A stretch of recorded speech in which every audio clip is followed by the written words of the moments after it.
Здравствуйте, дорогие друзья! Рад приветствовать вас на нашем канале. Сегодня мы будем проводить осеннюю посадку лука-севка. Вообще много способов выращивания лука-репки.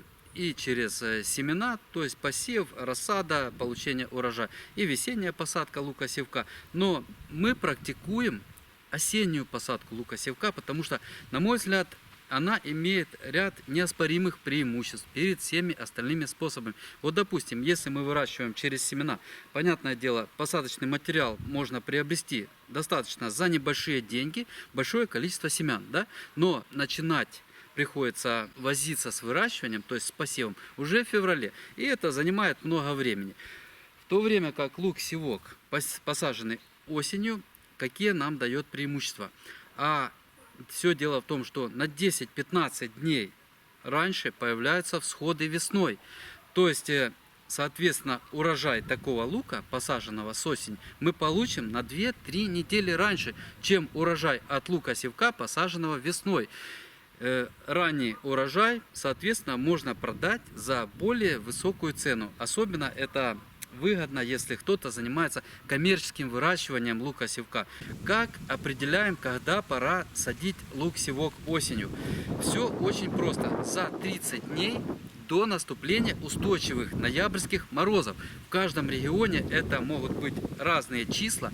Именно такого периода, то есть 30-дневного, вполне достаточно луку-севку для хорошего развития, чтобы он ушел в достаточном развитии в зимовку.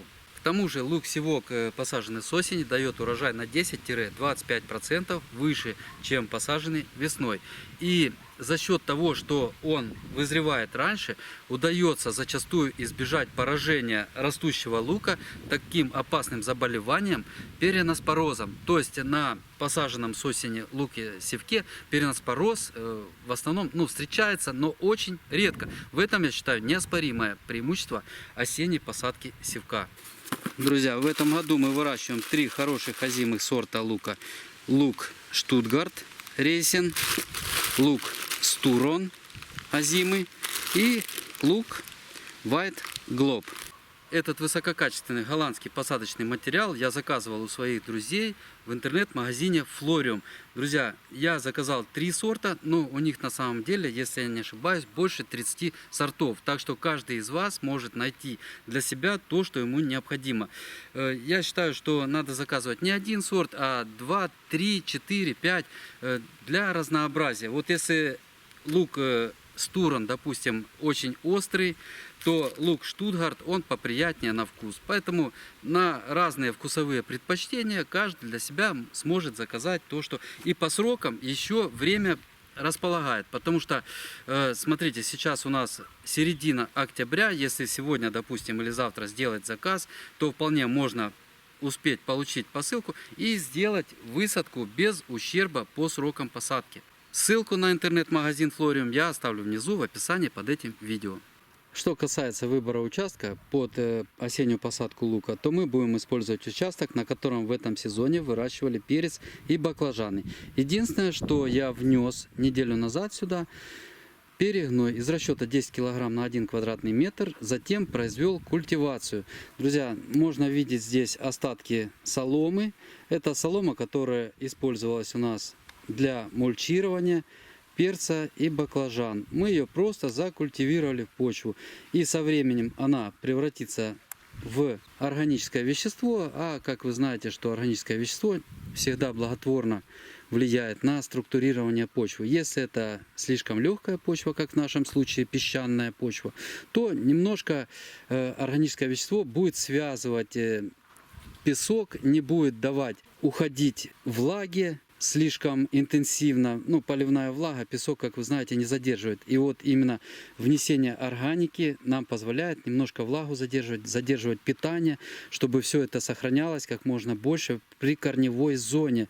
Друзья, но если вдруг у вас тяжелая почва, то тем более органическое вещество всегда будет играть положительную роль, потому что тяжелая почва при внесении органического вещества в виде перегноя, в виде растительных остатков закультивированных, которые затем подвергнутся разложению, плотная почва становится более легкой, она становится более воздухо- и влагопроницаемой, что также положительно влияет на развитие растений. Поэтому не стесняйтесь, и если есть возможность внести органику перед посадкой любой культуры, абсолютно любой культуры, то, конечно же, вносите, и от этого будет большая польза будущему вашему урожаю. Друзья, вкратце расскажу необходимые действия при высадке лука-севка осенью. Ну, во-первых, мы разровняли грабельками наш участок, чтобы поверхность была ровная, чтобы не образовывались затем во время дождей либо снеготаяния лужи, где-то не стояла вода. Лук очень не любит замокания, поэтому как можно ровнее должен быть участок. Натянули шнурок, который позволит нам сделать ровную бороздочку. Под шнурочком делаем бороздку глубиной из расчета, чтобы над поверхностью луковицы было 4 сантиметра почвы. Глубже заглублять нельзя, потому что луковица труднее прорастает, чем чеснок. Но и мельче тоже не стоит, потому что луковичка может находиться в сухом, не увлажненном слое почвы. Друзья, если есть возможность, после того, как сделали бороздки, внесите, пожалуйста, в них суперфосфат из расчета, ну, хотя бы 50 грамм на погонный метр. Кроме того, что в нем находится большое количество фосфора, необходимого для хорошего развития луковицы в будущем, в нем также находится еще триоксид серы. А сера, как известно, для луковых культур это одно из самых необходимых элементов питания, как для чеснока, так и для лука. И сера в сочетании с фосфором будет благотворно влиять, и луковица будет хорошо развиваться. И производим раскладывание луковиц на удалении, как я и говорил, до 10 сантиметров. Потому что лук мы ожидаем получить крупный, поэтому необходимо дать ему немножко пространства, чтобы по мере увеличения он не мешал друг другу. И по вопросу мульчирования осенних посадок лука-севка.